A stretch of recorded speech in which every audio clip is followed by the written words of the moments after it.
Merci. Hi, everyone. It's nice to be here today with you all. So, as Alice said, my name is Kate Graham and I work for Shared Assets. And this morning, I'm going to be talking to you a little bit about the work that we've been doing on council farmland in England over the last couple of years and the sort of lessons around multifunctionality of land that you're talking about today that might have. So, just before I get into thinking about council farmland in particular, I wanted to say a little bit about shared assets and where we're coming from.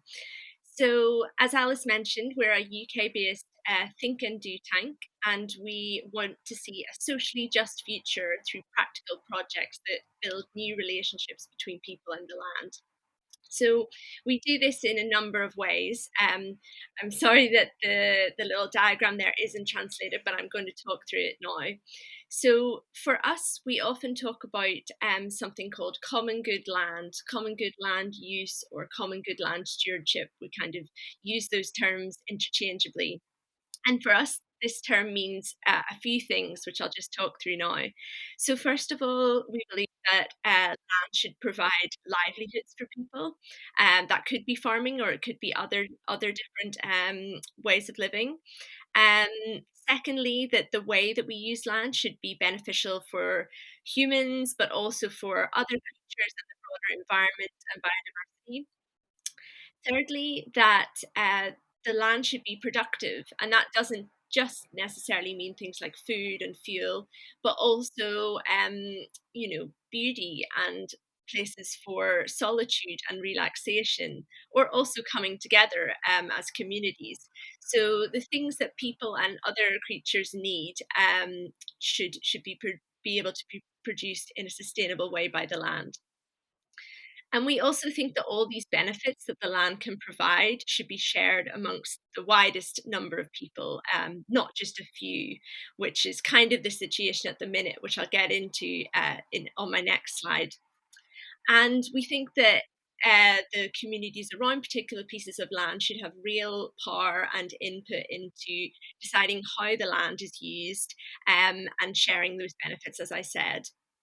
And we'd ideally like to see a land system, in the UK where lots of these common good land projects or initiatives contribute towards a wider system change in the land system, where, like we said, the land system is more just, and how land is used and governed is done more collectively.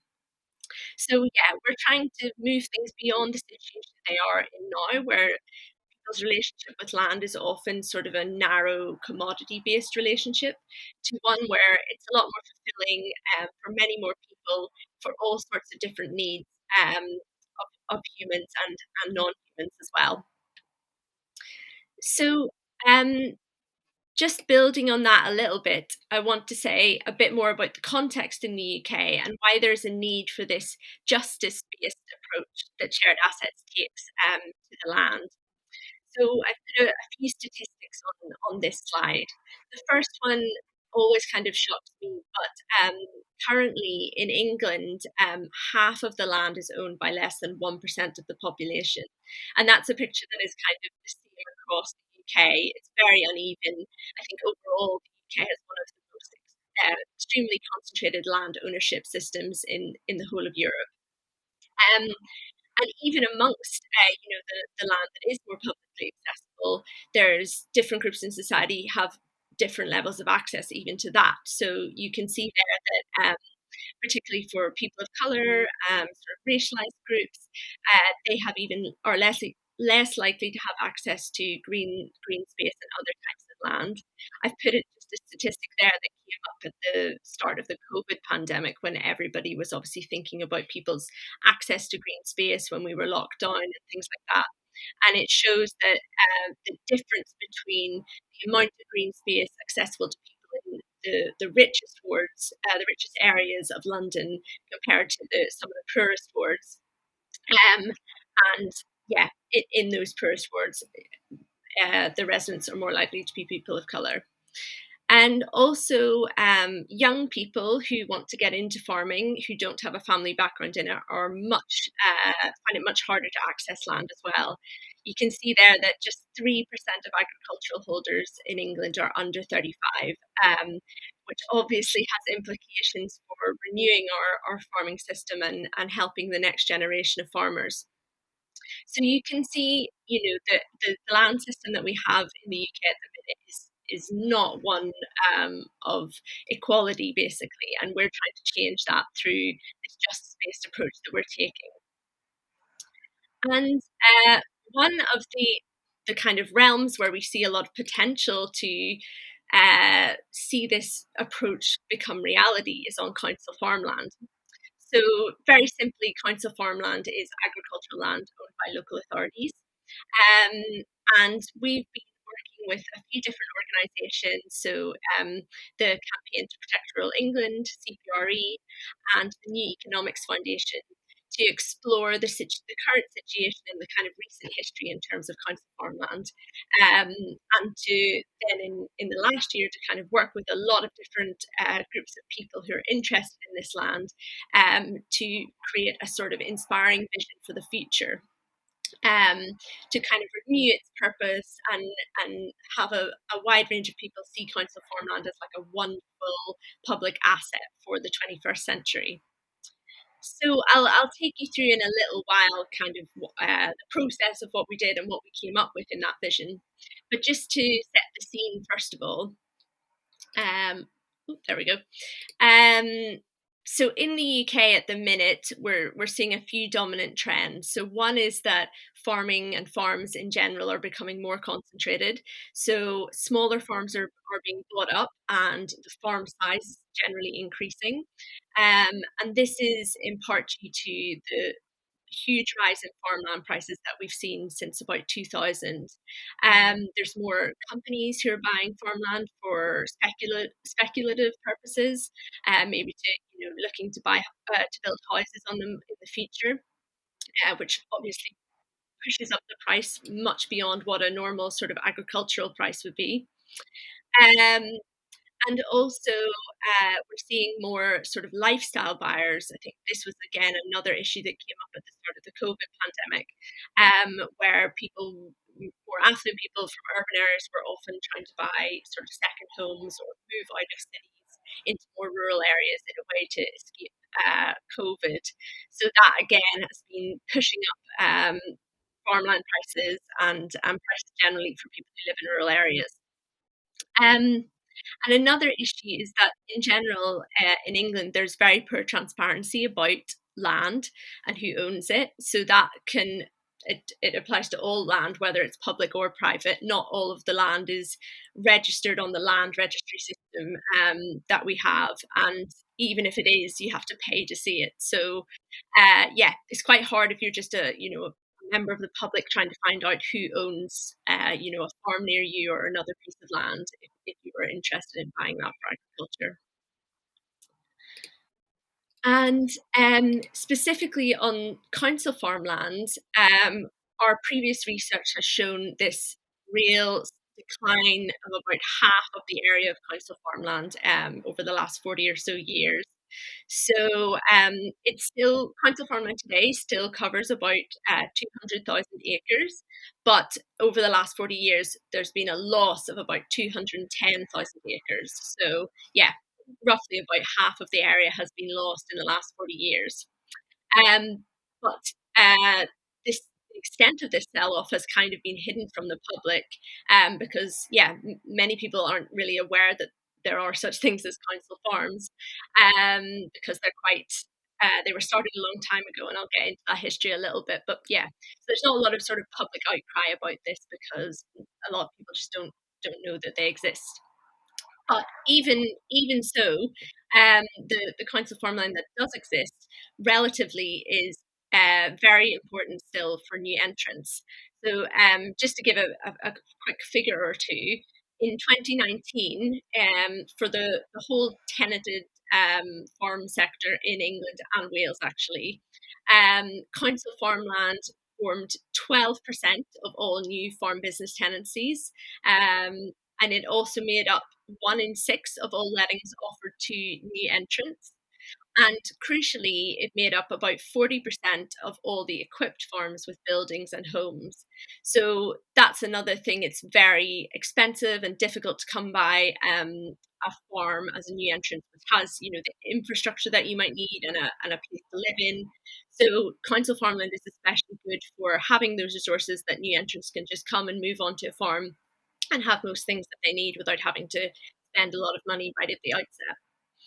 Um, and obviously, we're also in a kind of context where we're still working through the process of the new subsidy regime after, since we left the EU. And councils and the general public are thinking a lot about the climate and biodiversity emergencies, and obviously also are thinking about recovery from COVID and how that could be a green recovery. So this is kind of a point in time where a lot of people are thinking about, okay, well, how could we make best use of this resource that already exists, and take advantage of these new subsidies and programs around climate change and things like that. Oops, sorry, just skipped ahead. There we go. So I just want to break it down quickly into some of the kind of key issues for some of the key stakeholder groups who are thinking about council farmland. So for councils, um, they've been facing kind of a decade or more of austerity and budget pressures. And this is why council farmland has become so at risk of being sold off, because um, council farmland is not a statutory obligation for councils. So it's not the same as something like schools or hospitals, which they're obliged to provide for the public. It's a kind of it's an optional service. So therefore, when councils are looking to balance their budgets, it's kind of a thing that comes up quite quickly as, oh, well, that's an asset we could sell to get a quick cash injection that we can then use to other services that we have to provide. And yeah, I think another reason why these farms are kind of vulnerable is because they're seen as a little bit outdated, because they were set up in sort of the late 19th, early 20th century for new entrants into farming. I think there was a particularly sort of big use of them after the World Wars, where soldiers were coming back from the war with not very much money and wanting to get into farming, and it was a place for them to go and do that. So I think that councils these days are maybe thinking, well, um, there's maybe not so many people interested in farming, which I don't think is true, but I think that can be a bit of a perception that it's a bit of an outdated institution to have these council farms. And also, it can be seen, if viewed in a kind of quite narrow way, that these farms are, their councils are putting a lot of maintenance and effort into maintaining them, but they're perhaps only providing benefits for a couple of farmers, maybe say 100 people on their estate or something. Whereas if they sold the land and got that money, then if they put it into a school or a hospital or something, then it would be supporting a much bigger range of people. So it's seen as better value for money. So I'll get to the ways we're kind of trying to shift that perception a little bit, but you can understand why that's one reason why councils would think, well, maybe there's a better use of our resources. Um, and one final thing I'll say on councils is there's often a bit of a lack of join up between different departments and different policies we've experienced. So a council might have something like a climate emergency declaration and say they're doing this and that to work towards ameliorating climate change. But at the same time, they might be selling off these kinds of farmland assets, which could actually help address some of those issues, whether it's through, local food systems or biodiversity enhancement, that sort of thing. So sometimes the policies are there already, but they're just not talking to each other. Then also for farmers themselves, obviously access to land to farm is the big issue. And I think there's questions around, okay, well, who will benefit from this? Who should benefit from this kind of farmland? Should it be new entrants, like the original purpose of the farmland, or should it be, also the tenants that are already on it, some of whom have been on there for decades?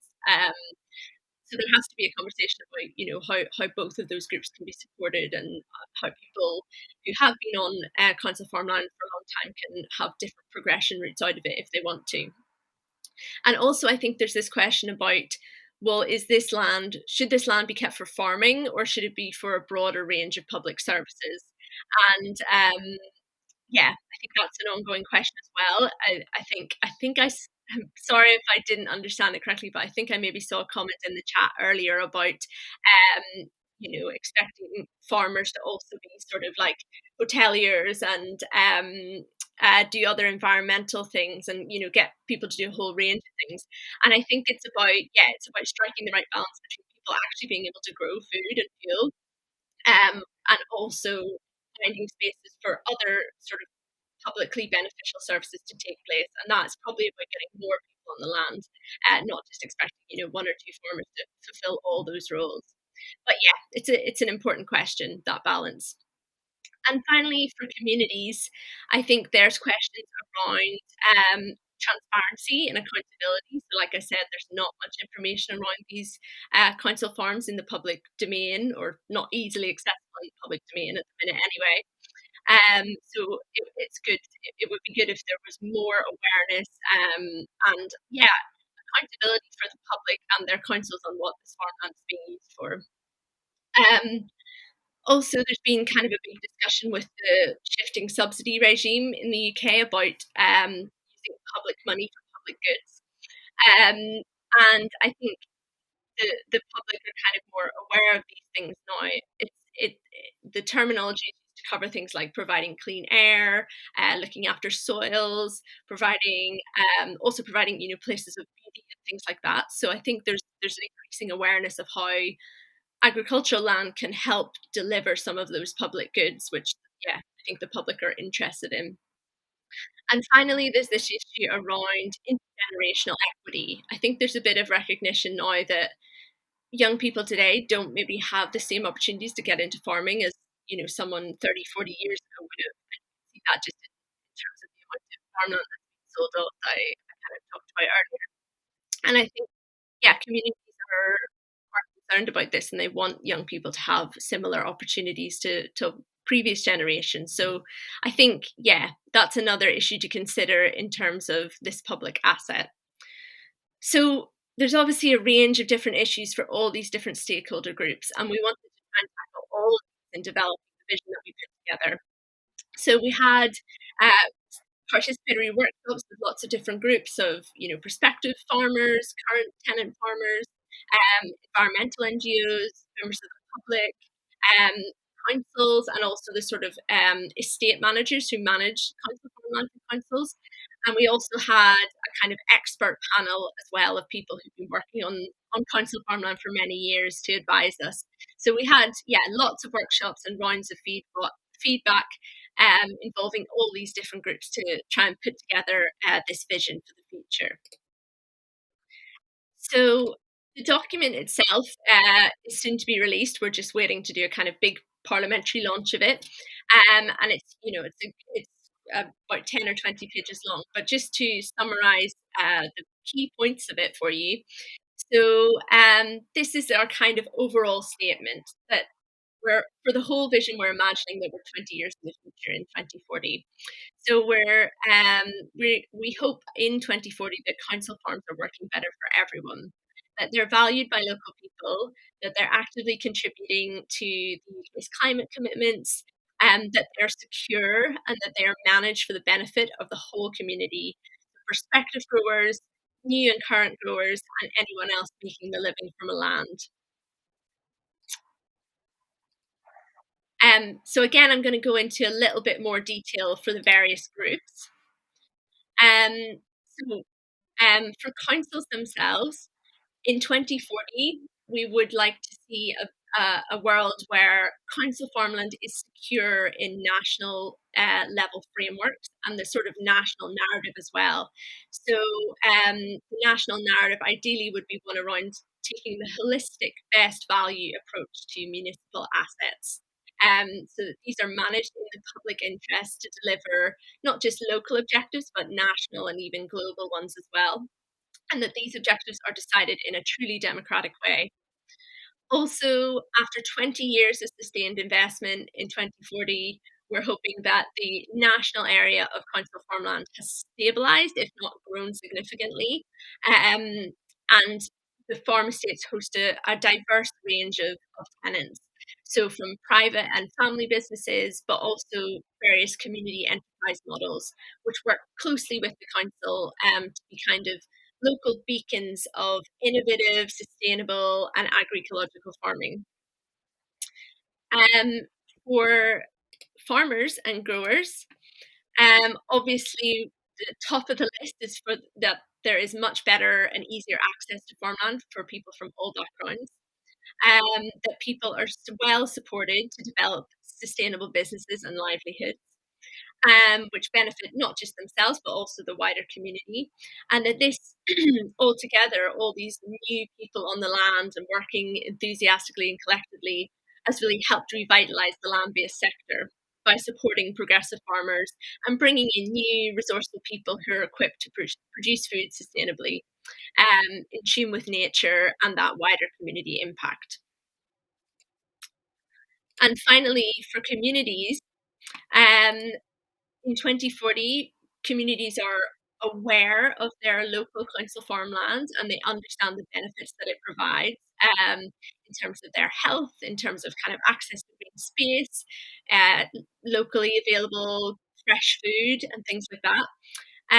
So yeah, council farmland is really recognised as special by 2040, by giving people a sense of connection with their countryside and the people who work it, and they're meaningfully engaged in kind of setting the priorities for the estate management.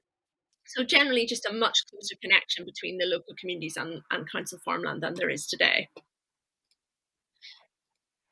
So I just wanted to finish with a few examples, two examples in particular of what some of these sort of beacons of the future could look like, or at least parts of them could look like, because we're not starting from scratch. There's already people on council farmland who are doing really interesting, innovative things, which bring together some of the elements of the vision that I've been talking about. So, first of all, there's this farm called Animal Antics, which you can see some of their animals on the slide there. And this is a 93-hectare farm in Buckinghamshire. And since 2017, the tenants on there have been busy restoring hedgerows and ponds, through countryside stewardship funding. So that's some of the older kind of farming subsidies here in England. And they've been making it more accessible through enhancing tracks and things as well. And as well as producing fodder for their own 200 plus animals and their neighbors' livestock, they're also their one of their main rules is that there's a charity run from the farm which offers animal assisted learning for about 70 people. So these are people who maybe have faced challenges in kind of mainstream education for various reasons, or they're maybe facing social isolation if they're a little bit older. So yeah, the farm gives them a place to go to work with animals, to work with each other, and kind of deal with some of the issues that they're facing, and really feel a connection to each other and to the land and to the animals. So the farm employs around 20 people and it's training 30 young people in animal care. So it's doing all this great work, as well as just being a functioning farm. But some of the challenges that they've faced include having to pay commercial level rent, um, even though perhaps there's a case that because they are providing this wider social value, maybe that should be adjusted because it, those sort of services maybe aren't as financially lucrative, but yeah, they're providing a great benefit to the local community. And another thing is that the length of the lease is quite short. I think they're on just a 5-year farm business tenancy, so that prevents them kind of securing funding, because some grant making bodies kind of want you to have longer term security than that. And it limits planning for the future and ultimately them being able to support more people than they can do at the minute. So they're doing a lot of great work, but there are also challenges which remain. And the other example that I wanted to show you was So this is the overall strategy for the whole of Cornwall, so county right down in the southwest of England. It has one of the largest county farm estates in the country, so it's about 4,500 hectares, and it supports 250 people working on the farms and is worth about £15 million to the Cornish economy. And in 2019, they set out a new strategy for the next sort of decade of their farm estate. And it has these four overarching ambitions, which I'll just go through briefly. So, first of all, there's the first one's called Farming Futures. So it enables they want to enable new entrants to get into farming and grow their businesses. They want a sustainable estate, so building environmentally and financially sustainable businesses using whole farm approaches, which are dynamic, which add value, and which create jobs.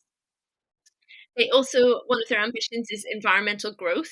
So the net gain of natural systems is how they put that, not just protection, because ecosystems are recognised by the strategy as critical for underpinning our lives. And finally, the last one is vibrant communities. So they see the council farm estate as playing a major role in sustaining rural communities through business opportunities and jobs, but also through public access to green space and the benefits that can have for health and well-being and so on. Um, so they're with this overarching strategy, they're kind of bringing together a lot of the elements that I've talked about, it being ideal to see in the 2040 vision, and they're already working with their current tenants, using sort of whole farm plans to join up these objectives and make sure they're working together, because the idea is that all ambitions are equal in the strategy, not that one is more important than the other. So I think this is a really good example of a council who's taken that sort of integrated, holistic, strategic approach that will really be key if we're going to see a rejuvenation of council farms. Um, and finally, throughout some of our other work, we've come across other potential elements that could potentially work on council farmland as well. So we've done a lot of research recently on the Farm Start network here in the UK. So there could be a place for training up this next generation of farmers and other land workers by running green skills or Farm Start programs on council farmland. Also, there's quite a few community kitchens springing up in England. So these are different from your sort of food banks where people are just given food, you're experiencing food insecurity. But in community kitchens, the idea is that people come together, they cook food together, they learn about where it comes from, they kind of can explore their own different cultural histories around food together.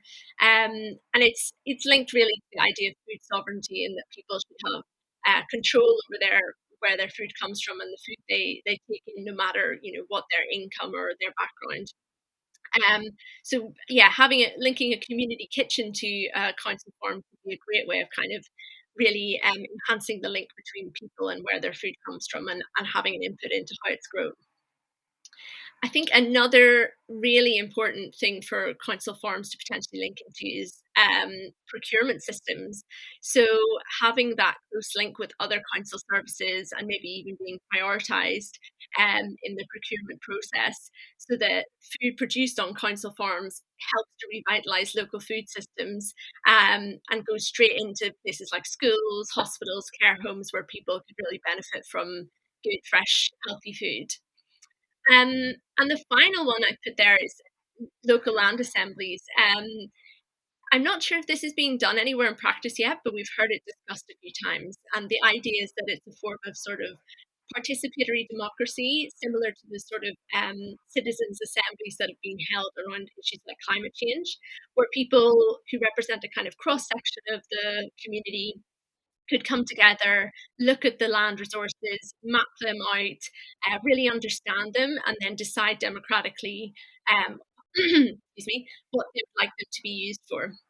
So I think there's lots of other ways that council farms, they are special because they're a public asset. So we would like to see them being used in a way that has the widest benefit for the whole community. So I think, yeah, there's lots of other things that could be built into them in future. So just to finish off, I just wanted to share a few of the policy asks that we've put in the vision to make some of these ideas a reality. So for central and local government, we focused on.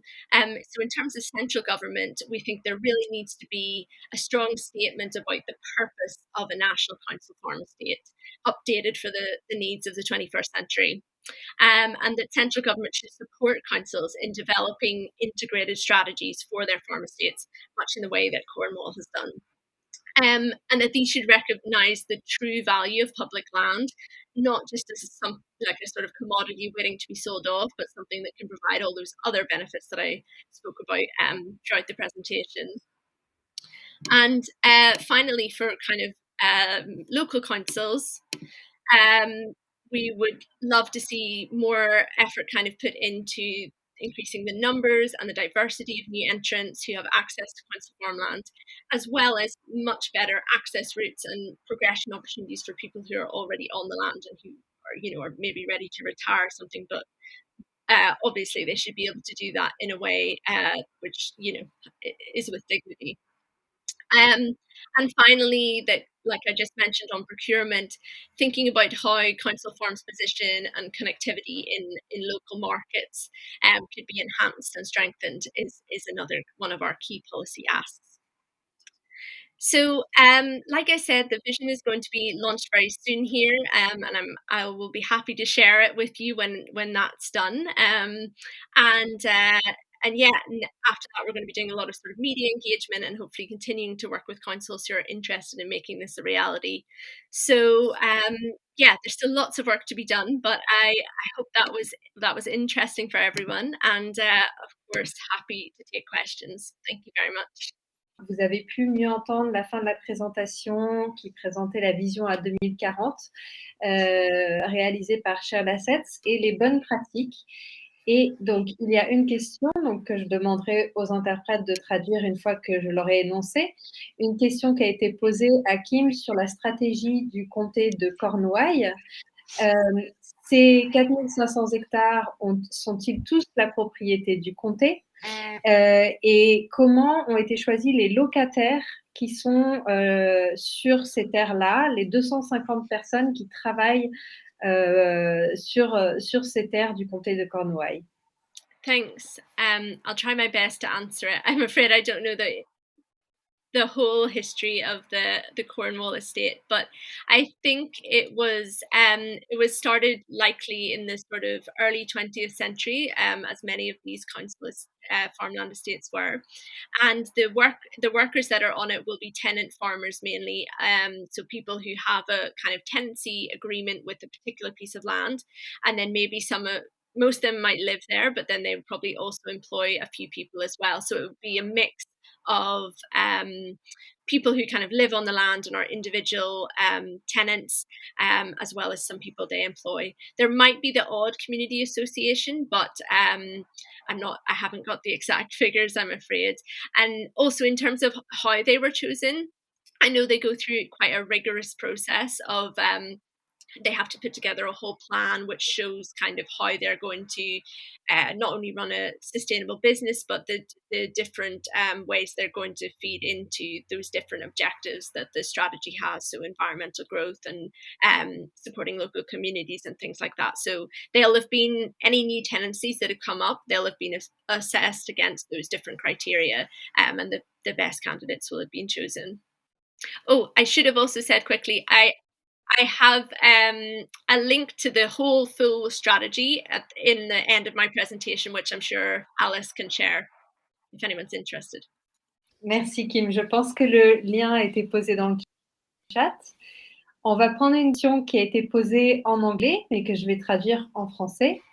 La question s'intéresse à savoir, Kim, comment Shared Assets travaille avec les communautés locales? And I would add, how does Shared Assets work with local communities in the 2040 vision implementation as well? Okay. Donc, comment Shared Assets travaille aussi avec les communautés locales pour élaborer cette vision des terres publiques de la gestion des terres publiques à 2040? That's a good question, and I'm sorry about the technical difficulties as well, but I'll do my best to explain. So we, as a think and do tank, we work with communities in a number of different ways at the minute. So communities are kind of one of the different sets of partners that we work with. So our work is a mix of kind of research work, which is what I do, consultancy, and grant funded work, basically. So we work on a range of different projects that in some way contribute to land justice.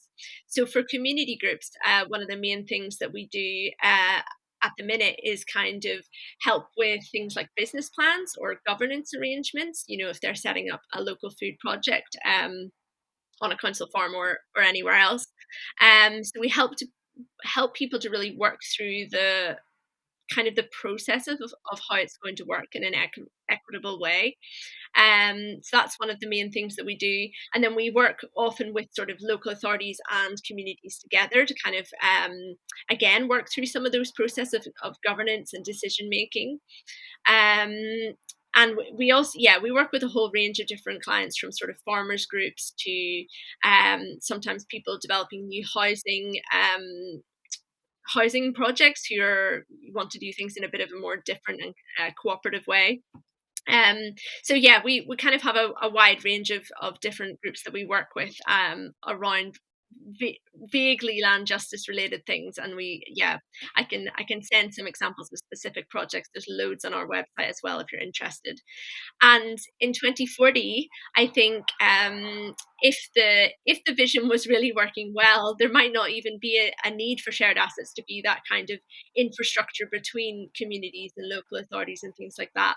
But I think hopefully we would still be helping people who are interested in getting into farming to find land, or at least direct them to places that they can find land, to maybe work through some of those difficulties that different stakeholder groups are still experiencing in terms of their different agendas and priorities, sort of to work through those in a productive way.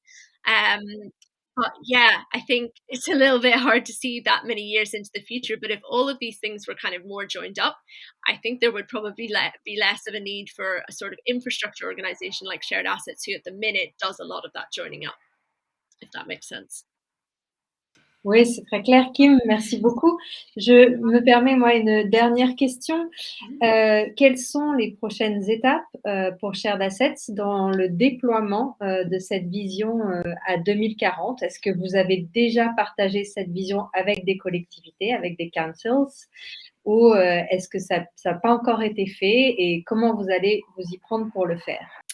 Yeah, so yeah, we're, like I said, the next big step is to do a real public launch of the vision, so that not just policymakers, but even the wider public, but especially local councils, are kind of aware of some of the things that we're putting forwards. So that sort of awareness raising will be the next big step, hopefully in the next month or two. And then after that, we're already in contact with some councils, and we're hoping to engage a lot more through that media awareness raising process. So if any councils are kind of interested in working through the kind of practical steps of where they can get to from where they're at now to the vision, we'd be very interested to work with them, and we'll hopefully be reaching out to them. We're already actually working on another project in Wales where we're trying to do the exact same thing. So there's some work going on in Wales in parallel to this. Um, but yeah, I think we're really looking to have a very wide engagement on this, and we do a lot of work in our daily work on visioning. So trying to get people to create a realistic action plan for where they lay out where they are now, can imagine the future, and then know exactly what steps each of them need to take to make progress towards that.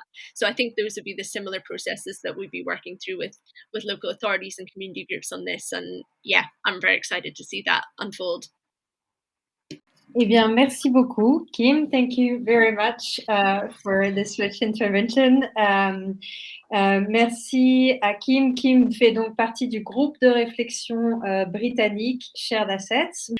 J'espère que cette conférence d'un genre nouveau dans Récolte vous a plu, qu'elle vous a donné matière à réflexion.